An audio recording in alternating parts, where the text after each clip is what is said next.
tudung kepala, tak tutup aurat, kepala lutut nampak, dan nak bayar dengan sama ingat boleh? Nak bayar malaikat. Bukan akhir tanya kenapa hidup dulu tak tutup aurat.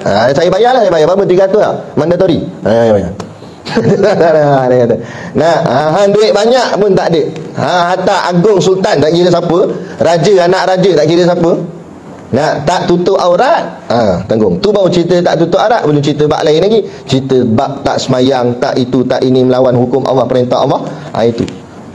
Jadi ini adalah sifat-sifat degil, yakni sifat-sifat syaitaniah, tak nak tunduk atas perintah Allah. Tapi tadilah kita sebut jahat-jahat iblis pun dia cuma ingkar, tak nak sujud pada Nabi Adam. Lain dia taat. Tapi jahatnya manusia ni, dah lah tak nak sujud pada Allah, tak nak taat perintah Allah, habis lawan hukum Allah. Lebih jahat daripada syaitan. Sebab tu dalam kitab Bidatul Talibin tu, Tuan Husin Kedah kata, kadang-kadang sampai satu tahap syaitan pun terkejut dengan sifat manusia yang lebih jahat daripada dia. Dia ingat dia jahat dah, rupanya ada lagi jahat. Dan kadang-kadang ada manusia yang bersifat lebih baik daripada sifatnya malaikat. Malaikat ni taat perintah Allah, tak pernah langgar perintah Allah. Tapi kadang-kadang ada manusia dia boleh jadi lebih baik daripada malaikat. Macam mana boleh jadi lebih baik daripada malaikat? Malaikat taat perintah Allah kerana malaikat tidak ada hawa nafsu, tidak ada hasutan iblis. Tapi manusia yang taat perintah Allah, dalam dia taat tu, dia diserang oleh hawa nafsu dan juga hasutan iblis. Tapi dia tetap istiqamah melawan hawa nafsu dia, melawan hasutan iblis untuk taat perintah Allah. Maka dia jadi lebih hebat daripada malaikat. Sehingga kan dalam kitab-kitab sebut, malaikat segan dan malu kepada dia. Bukan malu tak nak kawan macam syaitan tadi, malu sebagai malu hormat. Sebab dia lebih hebat lagi. Orang-orang macam ni lah, bila saat kematiannya, malaikat datang dengan suara yang lembut. Sebab apa? Segan dengan orang yang taat. Itu baru jenis baru semayang tak tinggal dia. Bayangkan jenis kuat semayang sunat, macam alim-alim ulama, wali-wali Allah agak-agak macam mana. Malaikat kagum dengan mereka. Kuat ibadat dalam keadaan ingat alim ulama ni tak ada nafsu ke? Dia manusia macam kita tak? Sama je. Nampak kalau perempuan pakai seksi, dia pun tertengok juga kan? Tapi dia lawan, dia mujahadah. Maknanya itulah sama je. Alim ulama, tok guru, ustaz-ustaz, dia sama macam manusia biasa lah. Cuma sebab ada iman yang kuat, dia keyakinan kuat, ilmunya kuat, maka dia dapat pertahankan kuat. Jenis kita iman lemah, tu mudah kecundang, mudah terikut akan hawa nafsu dan juga hasutan iblis ni tadi. Sebab tu kita kena kuatkan benteng diri kita. Kuatkan benteng diri kita dengan mengaji dan meningkatkan akan amal-amal ibadah kita supaya iman kita kuat. Baik, hal ini membuat Halimah, ibu susuan Nabi tadi, khawatir. Sebab budak-budak ni bagi tahulah, kawan-kawan Nabi kita Nabi Muhammad ni berlari datang jumpa Halimah. Dia kata, "Makcik, Muhammad kena belah." Budak-budak ni nampak ada dua orang lelaki datang, belah sungguh ni, bukan belah main-main. Belah ni, dada ni terbuka. Dalam keadaan Nabi bukan pengsan. Nabi dalam keadaan jaga. Cuma fahamlah Nabi kan, dia pun ialah masa tu dia pun budak-budak lagi. Dia pun tengok, dia pun tak tahulah apa benda. Orang ambil dia belah macam tu. Tapi tanpa ada rasa sakit walaupun sedikit. Tu dia. Akhirnya bagi tahu dekat Halimatus Sa'diyah. Bila Halimah dengar, tapi bila Halimatus Sa'diyah pergi sampai nak mencari Nabi tu, tengok dah siap. Sebab benda ni laju. Dia sekejap je, belah-belah, cuci-cuci, letak balik, sambung. Lepas tu bila Halimatus Sa'diyah pergi cari Nabi, pergi sampai-sampai tengok Nabi dah siap dah. Dan tidak ada sebarang kesan. Bukan macam ada kesan jahit ke apa, tak ada. Tidak ada sebarang kesan. Tuan Guru Harundin, kalau tak silap, dia cerita bila hari ni punya zaman lah, ulama hari ni mereka kaji macam mana boleh belah dada lepas tu tak ada kesan. Okey. Dan zaman kita hari ni ada satu sistem dipanggil laser, betul tak? Sekarang kan ada pembedahan menggunakan laser. Laser ni diperbuat daripada apa? Daripada cahaya, kelajuan cahaya yang kuat. Kita cek balik, para malaikat ni dicipta Allah daripada apa? Cahaya. Jadi tak usah pelik, malaikat guna tangan dia terus sok gitu belah. Sebab dia cahaya. Malah cahaya malaikat lebih hebat daripada cahaya lampu, cahaya yang ada kat dunia ni, cahaya laser ni tadi. Jadi kalau setakat laser pun boleh belah, malaikat lebih lagi lah. Jadi sekali lagi pembuktian sains menunjukkan bahawa mengikut agama. Hari ni orang baru jumpa kecanggihan teknologi cahaya, yakni laser. Padahal zaman Nabi lama dah. Sudah ada lama dah perkara ni. Sebab itulah ruginya umat Islam kalau mereka sendiri tidak mengkaji tentang Islam, dan akhirnya ilmu-ilmu tersirat di dalam Islam dapat kawan kafir. Sebab orang kafir kaji tentang kita. Kita orang Islam tak. Patut kitalah yang kaji, supaya akhirnya kita yang dapat manfaatnya. Rugi. Baik. Kemudian hal ini membuat Halimah khawatir, dan akhirnya ia mengembalikannya ke pangkuan ibunya, hantar balik ke ibu Nabi. Halimah bercerita, dia kata, ketika ia bersama saudara-saudaranya sedang berada di sekitar Baham. Baham ni maksudnya iaitu tempat anak lembu, kandang lah kiranya, milik kami di belakang rumah. Tiba-tiba saudaranya datang sambil berlari, lalu berkata kepadaku dan ayahnya, itu saudaraku dari Quraisy. Dia kata tu budak tu daripada Quraisy. Ia diambil oleh dua orang yang mengenakan baju serba putih. Ini pakaian malaikat.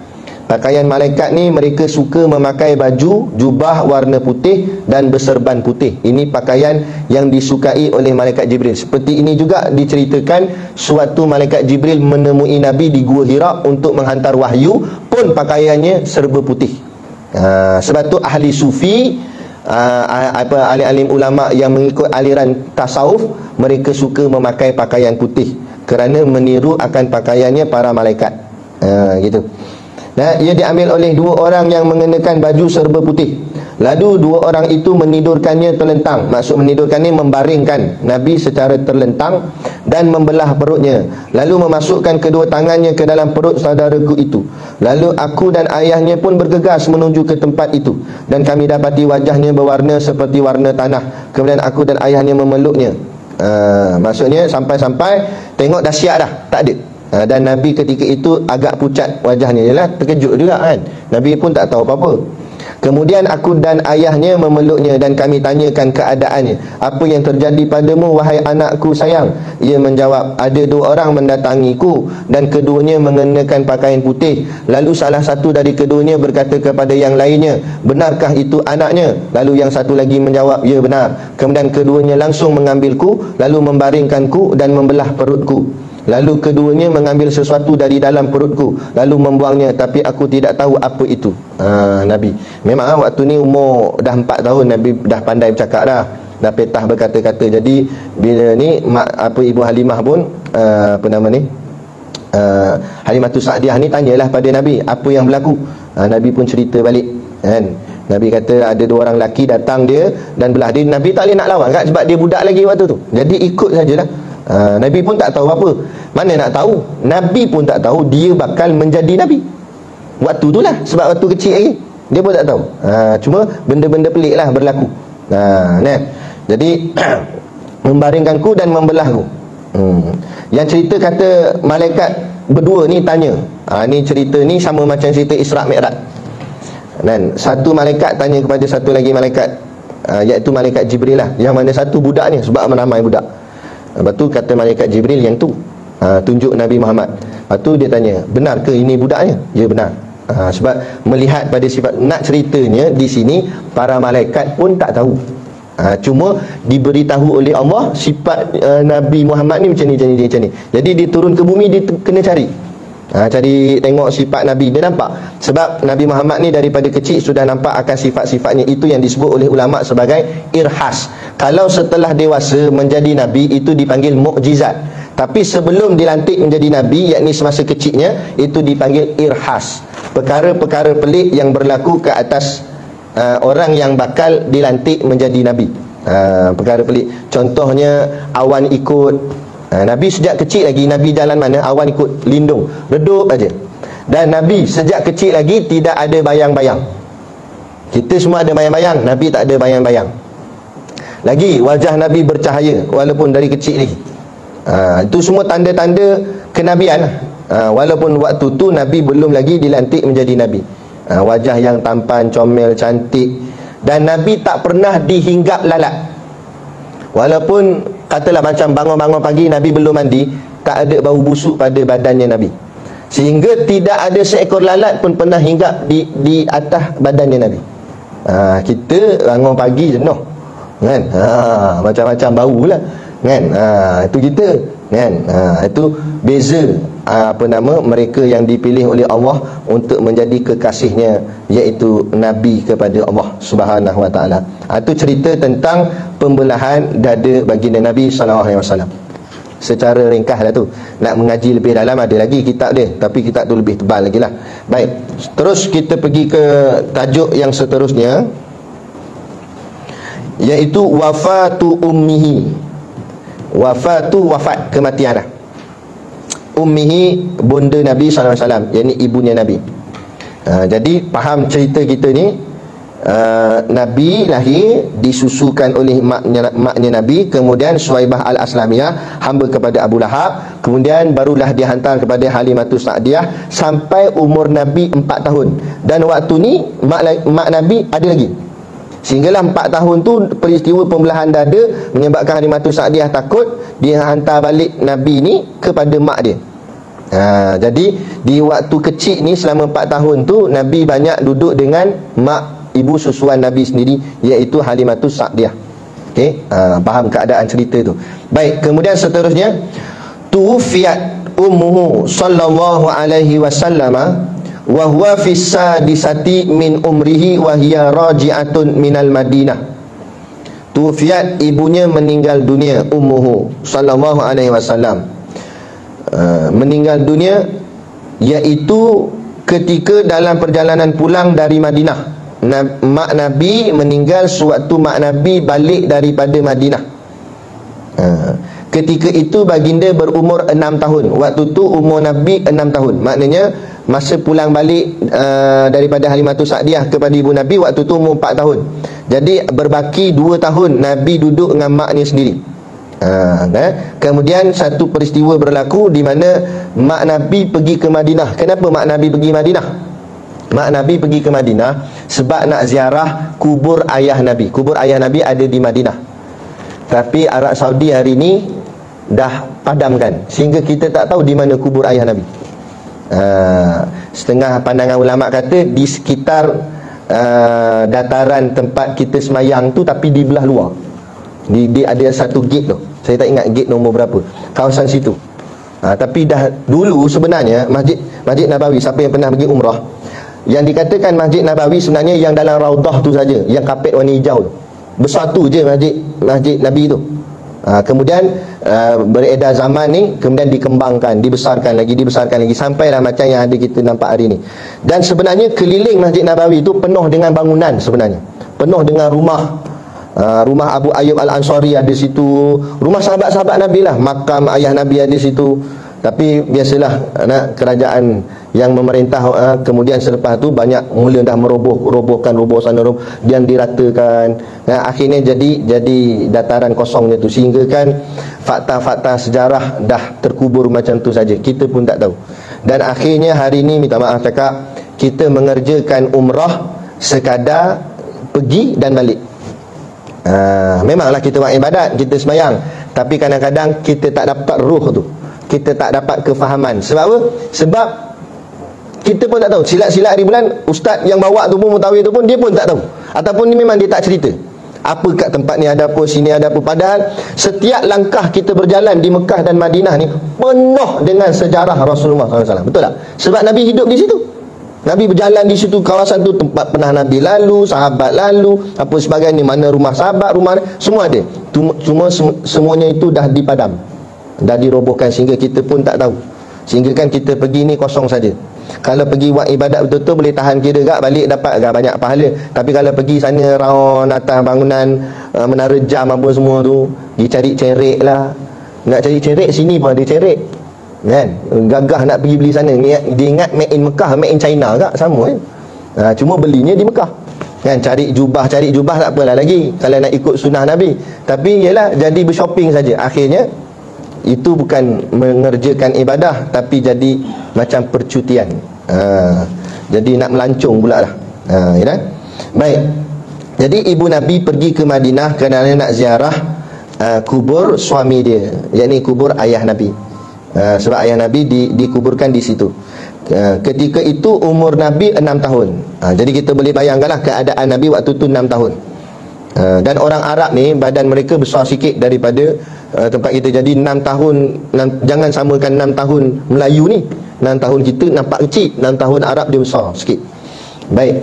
Wa qad zahabat ilal madinati li ziyarati qabri abihi wa ma'aha jadduhu Abdul Muttalib. Ibunya pergi ke Madinah untuk menziarahi perkuburan bapaknya. Datuknya Abdul Muttalib turut serta dalam perjalanan ini. Jadi pergi nak pergi ziarah. Jadi mak Nabi selepas ayah Nabi meninggal, mak Nabi tak sempat lagi, tak dan. Jadi kita balik kepada cerita mula-mula balik. Ingat lepas ayah Nabi dengan mak Nabi bernikah, selang lebih kurang 10 hari selepas tu ayah Nabi pergi ke bumi Syam untuk berniaga, mencari duit, kan, untuk nak sara keluarga. 10 hari je lepas kahwin. Bayangkan 10 hari lepas kahwin. Dan masa 10 hari itulah Nabi dah mula jadilah kat dalam perutnya ibu Nabi tu. Dan lepas tu ayah Nabi masa nak balik daripada bumi Syam, ayah Nabi duduk di bumi Syam tu lama, kat 2 bulan. Jadi masa itulah dalam 2 bulan Nabi dalam perut kandungan ibunya. Bila ayah Nabi nak balik sampai kat Madinah, ayah Nabi jatuh sakit dan meninggal di situ, dikebumikan di situ. Bukan macam zaman lah kalau nak pergi dengar meninggal boleh gagah pergi start kereta jalan, naik kapal terbang. Ini jauh. Mak keluarga Nabi pula waktu tu keadaan susah, mana ada kenderaan. Mak Nabi pula ialah seorang perempuan. Jadi nak pergi tengok ayah tak dan, tak pergi. Nak pergi tengok ayah Nabi tu tak dan, nak pergi tengok suami tak dan. Jadi dikebumikan situ. Start dari itulah mak Nabi tak jumpa dah ayahnya Nabi, tak jumpa dah suaminya. Bayangkan betapa tabahnya, kan? Ibunya Nabi membesarkan Nabi dalam keadaan suaminya tak ada, dan last jumpa 10 hari lepas kahwin itu. Sekali tu je, lepas tu tak ada. Cuba kita bayangkan situasi keluarga kehidupan Nabi. Kita ingat kehidupan kita ni dah teruk sangat dah, kan? Tapi ada satu kehidupan ni, kehidupan seorang Nabi pula tu, keluarganya Nabi, kan? Allah uji kerana Allah nak meninggikan kedudukan dia. Sebab tu bila kita diuji Allah dengan kesusahan, jangan kita nak ngomel bising. Kerana kesusahan yang Allah uji tu, Allah nak berikan satu ganjaran yang tinggi. Kata guru kami, lagi tinggi ujian, lagi tinggi ganjaran. Sabarlah, sabar. Ingat Allah, zikir pada Allah, tabahkan hati, insya-Allah ada sesuatu. Kadang-kadang ada orang Allah uji kematian anak. Sabarlah, sabar, kan? InsyaAllah cakap tu memang senang lah. Ustaz cakap senang, ustaz tak lalu, memang saya pun tak lalu. Tapi itulah yang kita boleh kabarkan. Sebab tu saya cakap, kalau kita rasa hidup kita dah susah, hidup kita ni dah orang cakap nampak macam malang, bayangkan kehidupan keluarga Nabi sallallahu alaihi wasallam. Sebab tu kita belajar sirah ni supaya kita nampak kehidupan sana. Bukan Nabi bukan dilahirkan daripada keturunan raja macam yang ada sekarang lah. Lahir-lahir anak raja, lahir dalam istana terus, keliling tu penuh harta kekayaan. Bukan macam tu Nabi. Jadi kalau kita rasa kita susah, lepas tu kita bagi alasan, kenapa kamu tak tegakkan Islam? Saya susah. Nabi kamu pun susah juga dulu, tapi boleh tegakkan Islam. Apa alasan kamu? Kita tak ada sebarang alasan. Kalau kata ujian, berat lagi ujian Nabi-Nabi kita berbanding kita. Baik.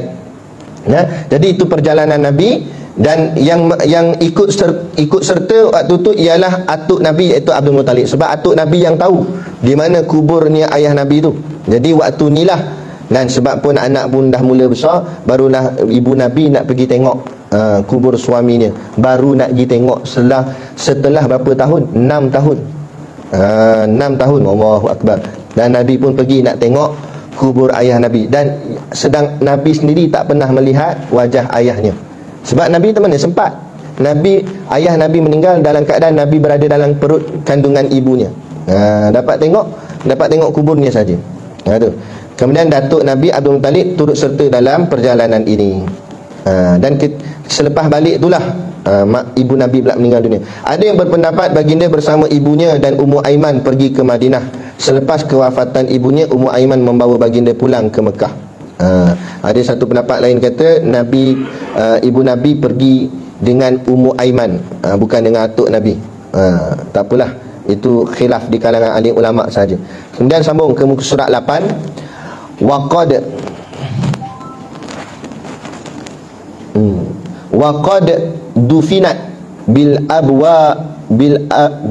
abwa'i wa hiya qaryatun baina Makkah wal Madinah. Ibunya dikebumikan di Abwa, iaitu sebuah kampung yang terletak di antara Mekah dan Madinah. Kemudian nak balik ke Mekah balik masa tu, maknya pula Allah uji meninggal dunia. Maknya Allah uji meninggal dunia. Bayangkan umur Nabi waktu tu 6 tahun kan, mak pula meninggal. Baru balik daripada tengok kubur ayah, maknya pula meninggal.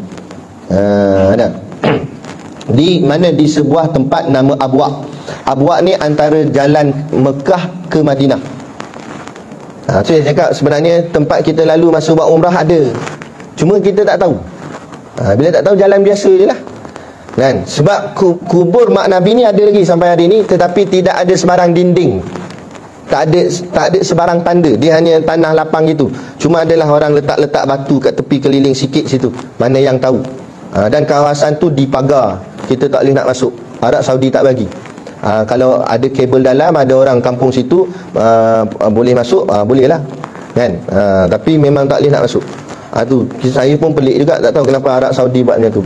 Patutnya biarlah, buatlah bangunan ke apa sebagai tanda ingatan. Oh, ni kita datang sana dapat ziarah, oh ini makamnya ibu Rasulullah. Ni tak ada. Alasan dia tu lah, alasan Wahabi dia, bid'ah sana bid'ah sini, ni semua bid'ah. Sehingga kan masalah bukan, jangan lagi buat benda-benda khurafat. Tapi masalah ini sejarah. Bila kita sendiri tak tahu tentang sejarah, akhirnya kita tak tahu dari mana kita datang. Kita tak faham erti pengorbanan. Sebab tu hari ni anak-anak orang Islam, dia tak ada istilah rasa nak berkorban untuk agama tu, tak ada. Perjuangan jihad tu tak ada. Sebab apa? Sebab dia sendiri tak faham sejarah Islam tu macam mana susah untuk nak bangkitkan.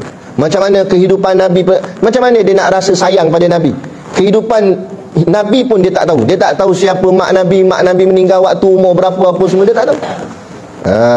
Begitu juga kita orang Melayu, dipadam sejarah kemelayuan kita sehingga kita tak tahu jati diri Melayu kita sendiri. Akhirnya kita berbangga-bangga dengan bangsa lain. Kita tak berbangga dengan bangsa kita sendiri. Ada lebih parah lagi, orang Melayu, orang Islam cakap orang putih, cakap Melayu jadi pelat, terbalik dah. Patut kalau kita pelat cakap orang putih tak pelik, sebab kita memang bukan orang putih. Ini dia cakap orang putih petah, cakap Melayu pelat, suruh ngaji lagi gagap terus. Ni sampai jadi macam ni hari ni zaman kita. Bangga sangat nak ikut cara. Cuba tengok orang Jepun. Orang Jepun dia tak bangga nak jadi orang lain, dia tetap dengan Jepun je. Sehingga kan Perdana Menteri Jepun kalau dia ada delegasi ke negara luar, dia bawa penterjemah sama. Dia tetap cakap bahasa Jepun dia, kemudian ada penterjemah sebelah yang akan terjemah ke dalam bahasa Inggeris. Mana dia kekalkan dengan bahasa dia sendiri. Kenapa kita tak boleh nak kekal dengan bahasa kita sendiri, kekal dengan jati diri kita sendiri, bangsa kita sendiri dan agama kita sendiri? Ni sebab apa? Sebab kita tak kenal sejarah bangsa dan agama kita sendiri. Ni lah macam ni, tak kenal mak Nabi kat mana, semua tak tahu. Tu fahadanat ummu Aimana khadimatu abihi Abdillah. Setelah ibu Nabi meninggal dunia, Ummu Aiman menjaga baginda. Ummu Aiman ni pengasuh Nabi. Beliau merupakan khadam kepada Abdullah, bapa Nabi SAW. Ayah Nabi ada juga hamba. Masa ayah Nabi meninggal dunia, ayah Nabi ada meninggalkan hamba. Hamba tu namanya Ummu Aiman. Jadi Ummu Aiman lah yang menjaga Nabi sehinggalah Nabi besar. Dan juga di bawah jagaan datuknya Nabi. Dan lepas ni kita akan lihat pula peristiwa datuk Nabi pula wafat. Baik. Sebenarnya saya baca sikit bahagian syarah dia berkenaan dengan wafatnya ibu Nabi. Setelah beliau SAW diambil oleh ibundanya, diambil daripada Halimatus Sa'diyah tu. Ibundanya mengajak Nabi kita Nabi Muhammad SAW sewaktu kecil ke Madinah untuk menziarahi paman-paman ayahnya. Ni bahasa kita ni pakai bahasa Indonesia. Maknanya pakcik-pakcik ayah Nabi banyak di kampung sana, di Madinah. Kan? Bani Adi bin Najjar, kawasan situ, dan nak ziarah kubur ayah Nabi. Dalam perjalanan pulang, ajal pun menjemput ibunda beliau sallallahu alaihi wasallam. Ia wafat di Abwa, sebuah desa yang terletak antara Mekah dan Madinah, tapi lebih dekat ke Madinah. Setelah itu beliau sallallahu alaihi wasallam diasuh oleh Ummu Aiman, dan yang menanggung hidupnya adalah atuknya Abdul Muttalib. Ia memberikan kasih sayang kepada Nabi Muhammad SAW yang tidak ia berikan kepada anak-anaknya sendiri. Dan waktu ni Allah memang ialah Nabi. Allah hati dia bersih, mukanya lawa, sehingga kan atuk Nabi terlampau kasih dekat Nabi Muhammad berbanding cucu-cucu yang lain dan anak-anak yang lain. Sayang sangat kan kepada Nabi Muhammad, atuk Nabi. Sebab pada diri Nabi Muhammad tampak hal-hal yang menunjukkan bahawa kelak anak ini akan memikul urusan yang besar. Dan ayah Nabi ni bukannya sebarangan orang, atuk Nabi ni bukan sebarangan orang. Atuk Nabi ni jenis mengaji juga. Jadi dia tengok Nabi ni bila besar ni akan jadi seseorang yang akan menanggung sesuatu yang besar. Sangkaan hati dia. Sebab dia tengok Nabi ni lain daripada lain. Walaupun Nabi waktu tu budak, tapi walaupun dia budak, tapi akalnya matang. Sehingga dalam kitab-kitab sirah yang lain, Nabi Muhammad tak main benda yang merepek-merepek macam budak-budak lain. Dia main satu benda yang benda tu ialah macam main kira-kira, macam dah pandai. Walaupun dia budak lagi, dia main batu, dia kira. Maknanya budak yang ke depan, yang matang. Kalau budak-budak lain dia main lebih kurang gitu je. Macam tu. Sehingga kan nampak dah sesuatu yang akan berlaku pada Nabi Muhammad ni semasa besar. Waktu ni kita kena faham, waktu ni semua orang tak tahu bahawa Nabi Muhammad akan jadi Nabi. Siapa sangka? Cuma nampaklah pelik sikit kat budak ni. Macam tu. Dekat Nabi Muhammad ni. Macam tu. Macam kita kak, kita jaga anak kita ke, atau kita tengok anak kita, tapi kita tengok anak kita ni lain sikit. Jadi mesti sangkaan kita sangkaan kita fikir dia ni besar rasa nanti entah jadi ulama kot. Tengok kecil-kecil pun dah suka baca Quran ke, contohlah kan. Sangkaan macam tu. Ia pun sangat memuliakannya, sehingga kan atuk Nabi sangat memuliakan Nabi Muhammad. Namun tidak lama kemudian Abdul Muttalib pula meninggal dunia. Ini nanti kita akan cerita tentang kewafatan datuknya baginda Nabi kita Nabi Muhammad sallallahu alaihi wasallam. Nanti kita akan cerita juga tentang kenapa Allah mewafatkan semua orang yang Nabi sayang. Pertama ayah Nabi, lepas tu mak Nabi, lepas tu atuk Nabi. Dalam usia kecil pula tu, seorang-seorang Allah ambil. Kenapa Allah buat begitu? Sebab Allah boleh buat, sebenarnya Allah boleh buat Nabi lahir dalam keadaan ayah Nabi dah ada. Ayah Nabi akan jaga Nabi, ajar Nabi sampai Nabi besar. Mak Nabi pun jaga Nabi sampai Nabi besar. Kan? Tapi sebab Allah kan Allah Tuhan. Jadi Allah boleh buat semua ni. Tapi kenapa Allah buat pada perjalanan hidupnya Nabi ni Allah matikan ayah Nabi semasa Nabi dalam kandungan lagi? Dia ada sebab, kata ulama. Ada hikmah dia di situ. Dan kenapa pula Allah ambil nyawa ibu Nabi sewaktu Nabi masih lagi dalam keadaan budak? Ketika itu umur Nabi 6 tahun. Dia ada hikmah di sebalik kisah tu. Nanti kita akan tengok pada kuliah kita yang akan datanglah, selepas kita baca tentang kewafatan atuk baginda Nabi sallallahu alaihi wasallam. Sebab semua yang berlaku ni bukan satu kebetulan. Ini semua adalah perancangan dan ketentuan Allah. Pasti ada hikmah di sebalik apa yang telah Allah tentukan. Begitu juga dengan hidup kita. Apa sahaja yang berlaku dalam hidup kita, semuanya bukan satu kebetulan. Bahasa sains lah kata coincidence, kebetulan. Tetapi orang yang faham akidah, orang yang mengaji agama, setiap yang berlaku bukan satu kebetulan. Hatta tuan-tuan menjadi pegawai JPJ bukan satu kebetulan. Tapi pasti ada hikmah di sebaliknya. Kenapa Allah pilih kita duduk di sini? Kenapa Allah pilih saya duduk di sini? Kenapa Allah buat semua ni? Semuanya ada hikmah di sebaliknya. Kerana tidak ada sesuatu yang Allah jadikan itu sia-sia. Boleh jadi Allah jadikan tuan-tuan jadi JPJ. Boleh panggil saya datang sini. Kalau orang lain mungkin tak panggil. Kan? Ataupun boleh tolong saya urusan JPJ. Dia ada hikmah dia. Tak secara tak langsung tuan-tuan dapat tolong ulama, dapat tolong ustaz macam tu. Jadi dia ada hikmah. Dia bukan satu benda yang kebetulan aku minta kerja ni dapat ni. Tak, itu nampak kebetulan aja, tapi di sebaliknya ada satu hikmah. Sama ada hikmah tu sudah nampak ataupun mungkin belum nampak, mungkin akan datang ada sesuatu kita tak sangka dan kita tak tahu. Dan saya pun dulu masa zaman sekolah tak pernah terfikir saya ni jadi ustaz, dan saya tak pernah bercita-cita pun nak jadi ustaz. Dan memang saya jurusan bidang saya belajar pun bahagian engineering. Dan memang tak ada langsung lintah langsung fikir ustaz tu. Tapi tak tahu Allah jalankan, tiba-tiba masuk ke pondok, mengaji pondok, tiba-tiba pula dan akhirnya sampai JPJ ni mengajar. Itu tak tahu. Semuanya adalah percaturan daripada Allah Subhanahu Wa Taala. Jadi cumanya kita buat yang terbaiklah untuk diri kita, bukan untuk orang lain. Sebab hidup kita ni akhir sekali nafsi-nafsi, sendiri-sendiri juga. Nah, dunia kita boleh gantung-gantung dengan orang, tapi masuk alam barzah, alam akhirat yang mula-mula kita sudah berjalan sendiri seorang-seorang. Tak ada siapa lagi tempat untuk kita bergantung melainkan kepada ilmu dan amal kita sahaja. Itulah bekalan akhirat kita. Sebab tu saya cakap, dunia ni sesusah mana pun, kalau tak ada makan, tak perlu takut, tak perlu risau. Nah, kita tak ada duit nak makan, kena buang kerja ke apa, tak ada duit nak makan ni, tak payah susah. Pergi ambil marker pen, tulis kat Manila, duduk tepi jalan, tulis itu, saya lapar nak makan. Jadi ada orang berhenti bagi makan. Confirm, tak, saya try buat lagi. Sekarang saya nampak tepi jalan lain macam kenal kan. Orang mesti bagi kuih ke bagi apa, mesti. Tak, saya try buat. Saya berani jamin memang orang akan tolong. Sebab ada sifat kemanusiaan atas dunia ni, siapa-siapa akan tolong. Hatta orang kafir pun akan tolong, kan? Tapi ingat, dalam kubur tak ada siapa tolong.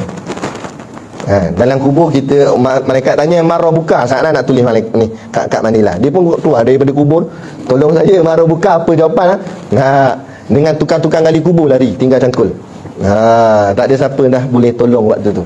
Sebab itulah nak boleh tolong dalam tu ialah diri kita sendiri, iaitu ilmu dan amal yang kita bekalkan semasa kita hidup di atas dunia ni. Jadi berbekallah dengan bekalan yang cukup. Carilah sebanyak mana, bukan cari bahagian dunia ni sebanyak mana. Sebab apa dunia ni kita cari banyak mana pun, dia akan habis. Hatta kita ada 1 juta pun, 1 juta akan habis. Betul tak? Kita ada 10 juta, 10 juta akan habis. Kalau tak habis pun kita habis. Duit tu bagi kat orang lain. Dan kita tak akan dapat bawa dalam tu. Tapi kalau RM1 kita bekal, kita hadiah sedekah kepada jalan-jalan agama, RM1 tu akan bernilai dalam kehidupan kita di alam sana. Ada? Itu. Jadi cukup sekadar tu dululah pada pagi ni yang dapat kita kongsi dan sampaikan. Moga-moga memberi manfaat kepada kita bersama. Kalau tak banyak pun, sikit pun jadilah, insya-Allah. Jadi cukup sekadar tu. Wabillahi taufiq wal hidayah. Assalamualaikum warahmatullahi wabarakatuh. A'udzu billahi minasyaitonir rajim. Bismillahirrahmanirrahim. Alhamdulillahirabbil alamin. Wassalatu wassalamu ala sayyidina Muhammadin asyrafil mursalin wa ala alihi wa sahbihi ajma'in. Allahumma taqabbal minna salatana wa du'aana innaka antas samiul alim. Wa tub alaina innaka antat tawwabur rahim. Allahumma ja'al dinana dinan nabi Muhammadin sallallahu alaihi wasallam, wa islamana islamal muslimin, wa imanana imanal mu'minin, wa salatana salatal khashiin, wa a'malana a'malas solihin, wa niyatana niyatal mukhlisin, wa dhunubana ya Allah dhunubal mustaghfirin, wa hayatana hayatal ulama, wa mautana bimauti syuhada, wa dikinal jannata ma'al anbiya'i alaihimus salatu wassalam. Rabbana atina fid dunya hasanah wa fil akhirati hasanah wa qina adzaban nar, wa qina adzaban nar, wa qina adzaban nar. Wassallallahu ala khairi khalqihi sayyidina Muhammad wa ala alihi wa sahbihi wa salam. Subhana rabbika rabbil izzati amma yasifun, wa salamun alal mursalin, walhamdulillahi rabbil alamin. Amin ya rabbal alamin. Taqabbalallahu minna wa minkum. Takbir.